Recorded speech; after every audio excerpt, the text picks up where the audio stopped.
तर यादहरूको के दोष? म त यादहरूले बाँचेको छु। कल्पनाहरूमा परिकल्पित जीवहरूसँग नाचेको छु। ती यादहरूको के दोष? समय बग्यो, म बगिनँ। जीवनको वेग त्यहीँ ठहरियो।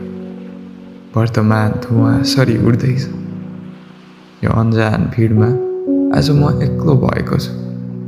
सबैको हाँसो हर्षले मेरो मौनतालाई चुप्छ। हताश यो मानिसहरू बीच म उज्यालो नपाएको छाया जस्तै लाग्छ। न देख्दछन् न सुन्दछु। म आफ्नै अस्तित्वलाई प्रश्न गर्दै। यादहरूको के दोष?